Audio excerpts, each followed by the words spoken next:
I love. Okay, this channel's actually pretty fire. CCK Philosophy. This could be a very good video. A murderer known as the Golden State Killer was caught by the police, having his DNA information discovered by looking through the databases of GED Match, a website in which people volunteer their genetic. It kind of sucks that he's like recording this from a bathroom, though. I do like CCK Philosophy. I used to watch their shit all the time. It's just that, like, not the highest quality. Codes in hopes of finding relatives and ancestors. The same year in June, it was discovered that Facebook's algorithms for advertising categories had included a category for people who might be interested in treason against their government. This year, in April, a tweet went viral when a woman was wondering how an airline at an airport was able to scan her face to determine she had bought a ticket when she had not consented for them to store any facial recognition data. What do all of these examples have in common? They're all examples of the fact that we live in a society of control. In 1990, philosopher Gilles Deleuze wrote an essay called Postscript on the Societies of Control, where, using a term borrowed from William S. Burroughs, he argued that we were entering a new type of society, a society of control. But to fully understand what this means, we first have to know what societies of control are contrasted with, namely Foucault's analysis of disciplinary societies, which in turn were contrasted with societies of sovereignty. In his book Discipline and Punish, Michel Foucault argued that with modernity came a new type of society, which he defined by the way in which such a society exercises power. Previously, in feudal times, the West consisted of societies of sovereignty. This means that the law was seen as the will of the sovereign, typically the king. Crimes were seen as attacks on the king, as infringements upon his will. Therefore, punishments were seen as a matter of revenge on behalf of the king, and thus typically involved the infliction of direct physical pain. But with the decline of feudalism and the rise of modernity came a new regime of power, the disciplinary one. Disciplinary society, whether in the school, the hospital, the factory, or the prison, made use of three main techniques: hierarchical observation, normalizing judgment, and the examination. First, people are hierarchically ranked with the purpose. By the way, another comparison I make between monarchies and capitalist neoliberal democracies that also bears repeating in this regard is the same ways that people justify living under that structure. Monarchies, theocratic monarchies especially, and the centralization of power that came from that was justified by God. It was God ordained, and the church had that control over your life, especially at a time when, the printing press is not around. There's not a lot of ways to democratize education, and the things that you learn are very specific. You have a lot of holes to fill, and God filled all that hole. Now, and whenever people wanted to justify the structures that they existed under, they basically said, it's God. God ordained this man.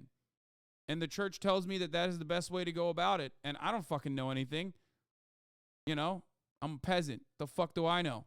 Right? I have a lot of fears. I have a lot of fears of what happens when people die. So, I'm just going to go along with this system. Nowadays, we have more education, less, more holes have been filled through the scientific method. We have no need.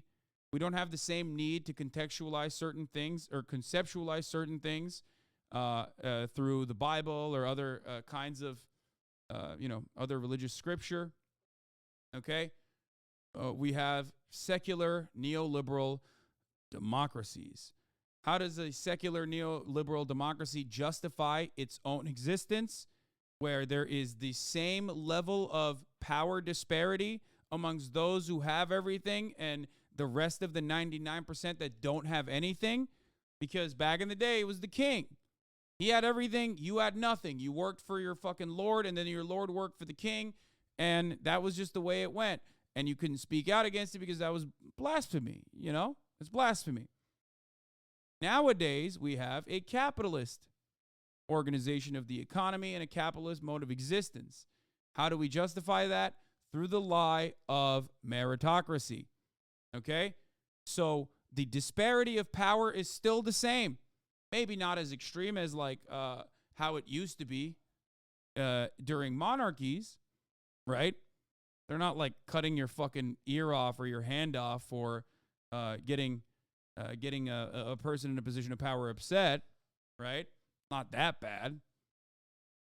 But still, meritocracy is the reason why you look to someone like Elon Musk and say, yeah, nothing is fucked up here.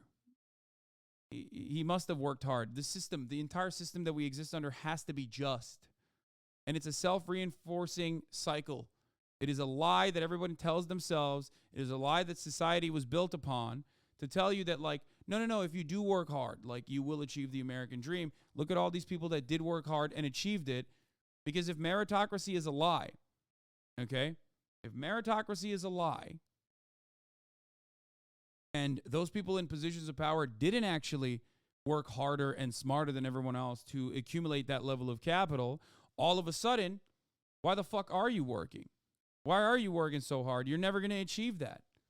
If you recognize your permanent place in society, especially in countries, even in the Western world, where social mobility is becoming, less and less apparent, I guess. When you recognize that, when you recognize your class position and what you are born onto this planet to do, all of a sudden you might have a revolutionary spark. You get it?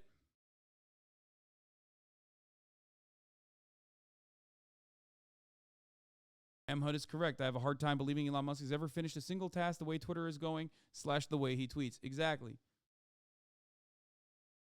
Scientific method doesn't exist for hundreds of years, Pepega. No, that's not what I mean, but like, I mean, obviously the great leaps that science has made, especially in the post-industrial world, or even with like a democratization of the flow of information, allowed people to have a different perspective. Another thing could be said about the internet as well, but I think capitalism is more powerful as a mechanism of control than monarchies were, and therefore, it is harder to.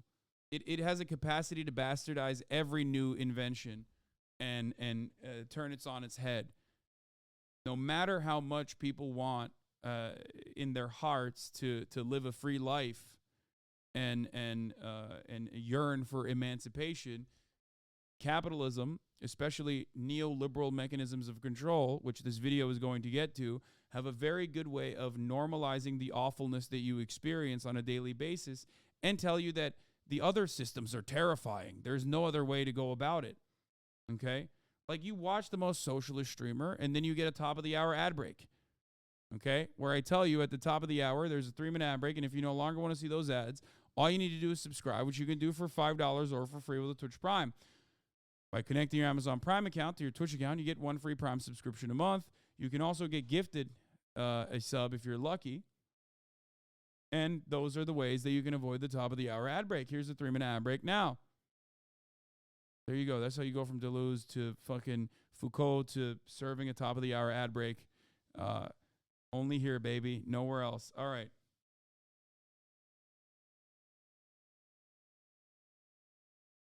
Purpose of observing everyone's behavior. A significant function is carried out even by just the thought that you might currently be. Oh, this is a good take, too. In a monarchy, you could get executed for... you're saying in a monarchy you could execute the king for liberation. Doing that to Bezos or Musk wouldn't change anything? Yes. It is also true, but you didn't really get liberation from that either, though, to be fair. You still had to organize. You just had, and this is the argument that I guess this is what Noam Chomsky and Zizek also talk about within the two different mechanisms of control, the neoliberal mechanism of control versus the authoritarian mechanism of control that you saw within the USSR. When you know that you are being controlled, you at least have an understanding and you can organize against it. Whereas under neoliberalism, organization or an organizational power is diminished because you don't even realize that you're being controlled. Okay? That's it. So there is no organizing because you're like, well, what the fuck? Like, why would I organize to do anything? Things are great. Like, ultimately, I got a new TV this year. That's the main difference. That's why people, when they talk about China, will say, if Xi Jinping fucks up, no matter how much no matter how much control Xi Jinping exerts over its population, okay? And the CCP certainly does a lot of that, okay? Chinese people understand the concept of Chinese prosperity, but they also understand the concept of the government controlling their existence in a meaningful way, okay? So if there wasn't, if the Chinese government wasn't actually working towards Chinese prosperity in tangible ways that they can see and experience, then they would absolutely revolt against it. They have a history of doing so, and they would certainly do it again because they at least recognize that the government is controlling their existence, whereas here in America, we think we have freedom and we have no understanding of that, so there's no organizational need for it. Anyway. Under observation. When you're at a store and you see a camera, there doesn't even need to be someone watching the footage. The possibility that someone is watching alone is enough for you to regulate your own behavior as if you are being watched. Then comes normalization. As your behavior is observed, it is judged as normal or abnormal, and abnormal behavior is discouraged and punished. In the old sovereign societies, criminal actions were mostly judged on whether they were allowed by the law or not, but disciplinary societies also judge whether it's normal. And this is done partly by examination, whether medical, psychological, legal, educational, or moral examination. Everyone is measured according to common standards and placed into categories according to the results. Foucault argues that the reason for the emergence of such a system is that it exercises power much more effectively. If you, say, stole something in a society of sovereignty, perhaps you'd be flogged or your hand would be cut off as revenge for stealing. However, in a disciplinary society, by teaching people to regulate their own behavior according to a standard, and by inducing the feeling of constant surveillance, you make it less likely that someone would want to steal in the first place.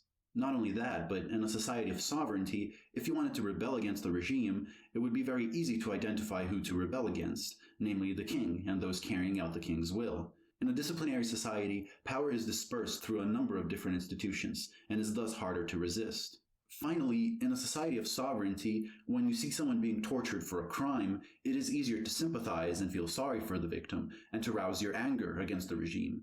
In a disciplinary society, on the other hand, institutions present themselves not as punishing, but as merely reforming individuals for their own good, and are therefore often not even seen as mechanisms of power.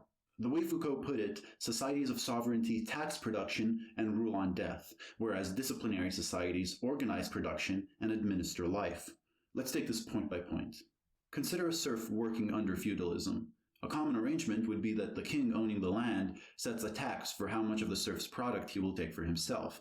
However, beyond this, so long as he'd produced the required amount, many aspects of the production process were actually up to the serf and his family. When to work and when to take a break, what technique, method, or tools to use, when to eat, what to wear, what room to be in, etc. The sovereign regime did not organize production, but merely taxed it. In a disciplinary society, on the other hand, production is, well, disciplinary. You are told when to come to work, when to take a break, when to eat lunch, what to wear, how to stand, how to behave, what techniques and methods to use, etc., etc. Depending on this video totally just agree with your point about realizing who your master is. That's shocking. Shocking to me that he did that. This is true.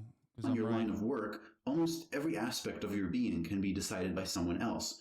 Thus, your work is not merely taxed, it's organized. Secondly, whereas a society of sovereignty ruled over death, issuing death penalties and deciding who dies when they commit a crime, a disciplinary society administers life, where it's not just death, but birth that is organized and controlled through the study and manipulation of birth-to-death ratios, rates of reproduction, the fertility of populations, and so on.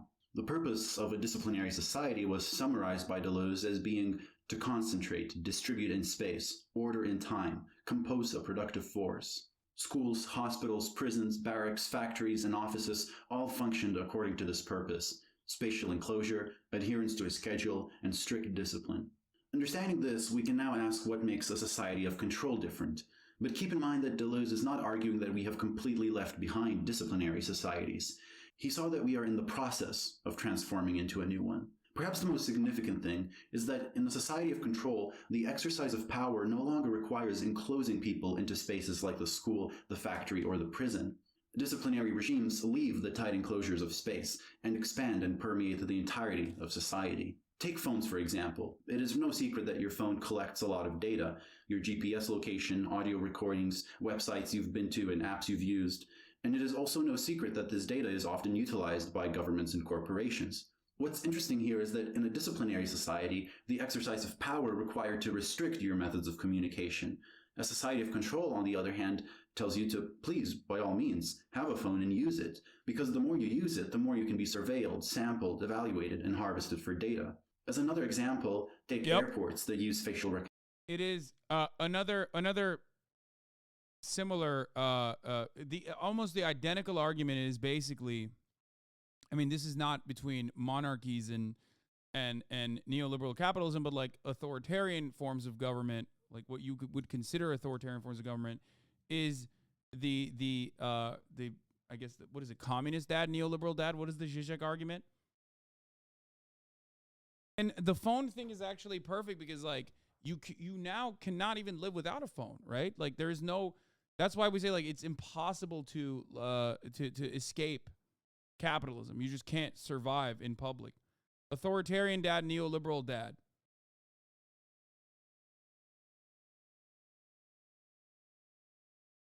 Which is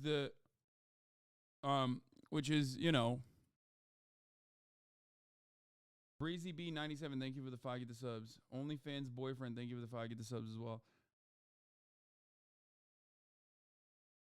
I already served the top of the hour break. Chill. I hardly use my phone. It doesn't matter. That's ironic that you say that because, well, one, you're on Twitch already, and two, you don't need to use your phone for your data to be collected. And what is hilarious about all of this is that the mechanism of control is one that you have willingly subscribed to. Yes, I've saw Zizek's recent trans takes. I don't care. He's like a fucking, he's like a old ass dumpster diving raccoon, man. Yeah, he's transphobic. I know. Like, what do you want? That's not what I'm talking about right now. Recognition technology, something that is becoming increasingly more common. The more you fly, the more facial recognition data they're able to collect, as well as information about your transportation habits. Whereas a disciplinary society has to restrict your movement into tight spaces in order to monitor and observe you, a society of control encourages you to expand your movement because it means that there is more data that can be collected. Voyez en quoi un contrôle, c'est pas une discipline. Je dirais par exemple d'un autoroute. You do not confine the people, for example, but by making highways, you multiply the means of control. I'm not saying this is the only aim of highways, but people can travel infinitely and freely without. So here's the other thing. Listen. I'm not saying any of this is bad, by the way. I love technology. I love my phone. I love highways. I love consuming, okay? It's just that people use that, or the systems itself are reinforcing the oppression that you experience and normalizing it through that process. Okay? And that's something that you always have to remind yourself of. Being confined while being perfectly controlled, that is our future. The methods by which you are controlled and monitored are no longer perceived as methods of control at all, but rather as exercises of your own freedom. This is what makes societies of control so dangerous and so effective. When I buy a phone, make a Facebook account, do a DNA test, use a credit card, or go to an airport, I am doing all of it by my own volition. Yet by that very act, I'm increasing the power that institutions have over me. Once it is decided that I have transgressed the standards of some institution... Stop! Never ask a French philosopher what they think of the age of consent, okay? Never do that. Do not do that. Do not ask that question. Also, not French, but where is actually is Kant French? I don't even fucking know. What country is Kant from?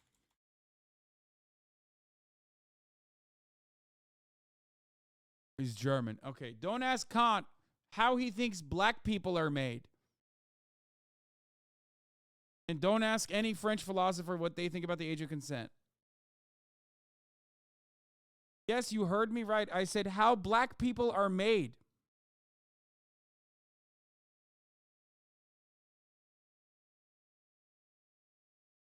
Yeah, don't ask a woman her age, a man his salary, and French philosophers what the age of consent law should look like. Does being a racist invalidate one's other opinions? Depends. But if that was the case, then they would not be teaching Kant. Which, I mean, I am in favor of the abolition of the philosophy departments across the country. So for that perspective, yes, I do think that being a racist or talking about the arbitrary nature of age of consent laws should immediately nullify our perspective, only because I personally don't like reading and I don't like philosophy majors for the most part, despite the fact that there's plenty of them in this fucking community. So I am on my anti-philosophy shit. I will never stop. Just because we're watching a philosophy YouTube channel does not change that reality. It is very easy to then limit my freedom, place prohibitions on me, and punish me from a distance. To an increasing extent, we rely on things like electronic cards, internet accounts, codes, and mobile services, which can be shut off at any moment. Thus, the exercise of power no longer requires direct physical intervention. Instead, it can be exercised merely through the manipulation of flows of information. It is common for people to undermine the extent of this, but consider, for example, the fact that, at least in the US, your internet service provider collects your browsing data, and it is perfectly legal for them to sell it to both corporations and governments. The amount of US government requests for private Facebook data has been steadily increasing, with 34,000 requests in 2017. 85% of such requests were granted by Facebook without requiring you to consent or even be informed about it. Microsoft, Google, and Apple also all send data about their users to the government, each granting more than half of government requests for such data. And it's not confined to social media either. As shown by the example of the Golden State Killer, if you have relatives who have used DNA testing technology, even if distant ones, there's a high chance that information about your genetic code is available to corporations and governments as well. And when I talk about control and power, I'm not just talking about being arrested as an enemy of the state. All institutions use such data for the purposes of control, whether in deciding what product to advertise for you, or in deciding whether they should hire you, or accept you into a given educational program, or even in making legal decisions that pertain to you. The significance of such forms of control should not be underestimated. But if control no longer requires enclosing people into defined areas... He's making up some stuff here, lol. No, he's not. Everything he talked about is true. What do you mean he's making up stuff? What do you mean? What do you mean by he's making up stuff? What did he make up? He's saying we literally, personally tap into a mechanism of control. We are literally, we're saying, thank God for the surveillance state without even realizing it. He's just simply talking about systems of control, which is true. This is what we exist under. There's always going to be some form of control. Okay? That's kind of what a government does. That's what the existence of a government is, right? That's what it's supposed to do. It's just about who. It's just for whose best interest is that mechanism of control being doled out. Who gets to be controlled and who's doing the controlling. What does this mean for institutions like schools, workplaces, and prisons? Deleuze's answer is that whereas in a disciplinary society you pass from one to the other, from the school to the barracks, from the barracks to the factory, in a society of control, you reside in several at once, at all times, not having to leave one to enter another. As Deleuze says, just as the corporation replaces the factory, perpetual training tends to replace the school, and continuous control to replace the examination. In the disciplinary societies, one was always starting again, from school to the barracks, from the barracks to the factory. While in societies of control, one is never finished with anything. The corporation, the educational system, the armed services being metastable states coexisting in one and the same modulation. In a disciplinary society, because institutions were spatial, at least you knew when you left them. You knew when you've left the workplace and were able to take a break from work for the day.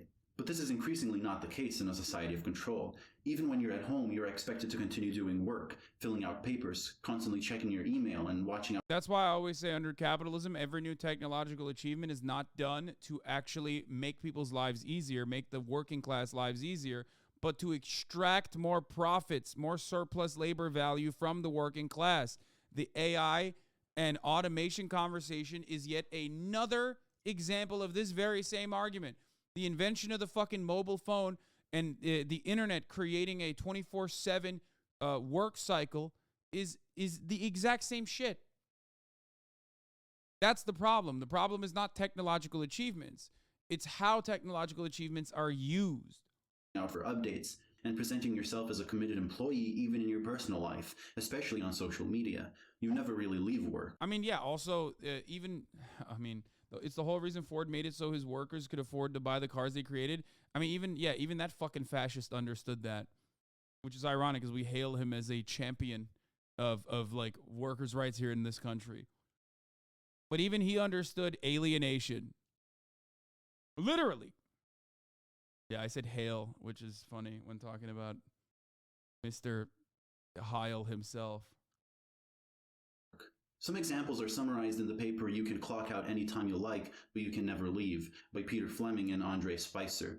For example, sociologist Gideon Kunda studied a high-tech corporation in the US. The study, quote, revealed that the expectation for long working hours was built into the organization culture and was very difficult to resist once it had been internalized. The organization he called Tech attempted to appropriate as much time as possible from organizational members, and this could only be done if workers come to actively desire it themselves. The tech culture was designed to constitute this desire through various mechanisms of role embracement so that workers would think of themselves as tech employees all the time. As a result of this management approach, many employees found their family and home life suffered because they gave more and more of themselves to the firm and experienced burnout. I get your point, but you can't place everyone in the same bracket. Certainly some people make inventions to make people's lives easier and not for profit. Wait, what are you talking about? Brother, you have fundamentally misunderstood what I've said. As a matter of fact, the idea that people make inventions exclusively for the profit motive is a capitalist idea. I do not believe that. As a matter of fact, everything I say is exactly the opposite of that. There are so many other principles, so many other motivating factors in people's lives. I'm saying that technological innovations are good. They're good because it's supposed to make our lives easier, and they do in some ways, right? But the unfortunate consequence, the unfortunate byproduct of living under a different organization of the economy, or the one that we live under currently, different to socialism or any other, whatever kind of fucking idea that you have personally. But the capitalism makes it so that all technological innovations are done for efficiency, which means, making you as a worker have more output and therefore fire other workers and getting more bang for your buck from the one person. Role contradiction, and other kinds of pathologies. Indeed, even though workers endeavored to maintain some kind of spatial distance, many found that work and non-work aspects of social ties are experienced as hard to separate, requiring constant definition and redefinition, and are never fully resolved.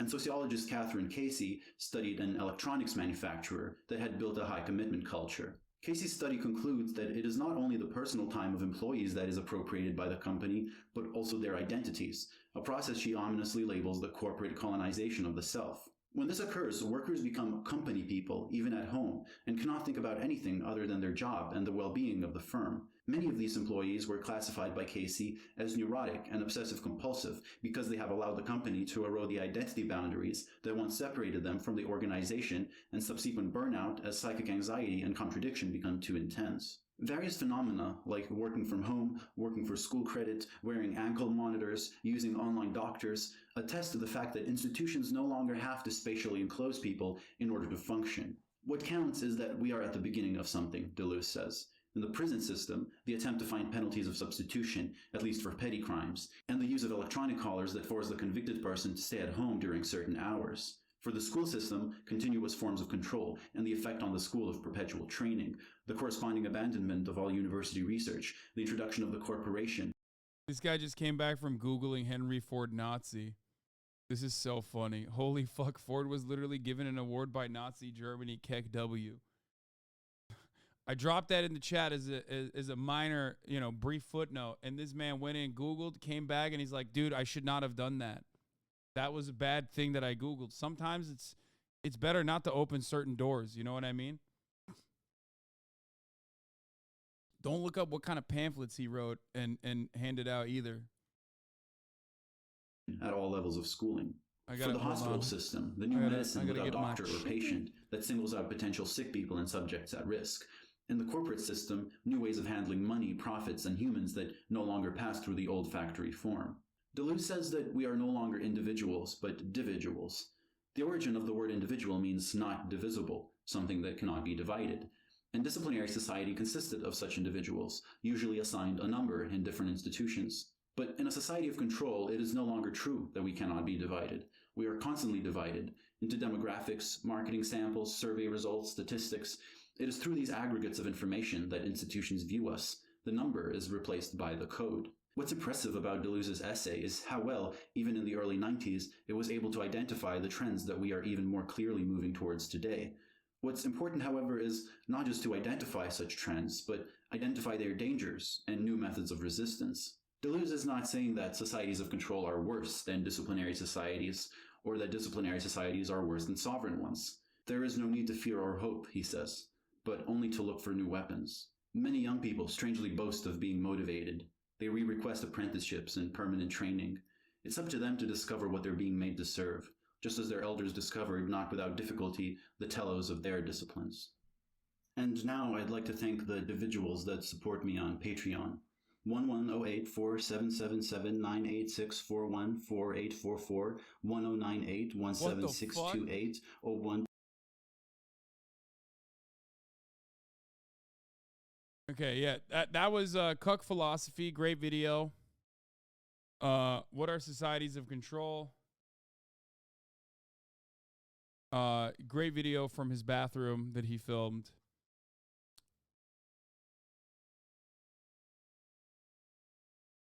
Check out my Fuhrer 150 truck, brother. Hasan, don't call it that. Wait, what? No, that is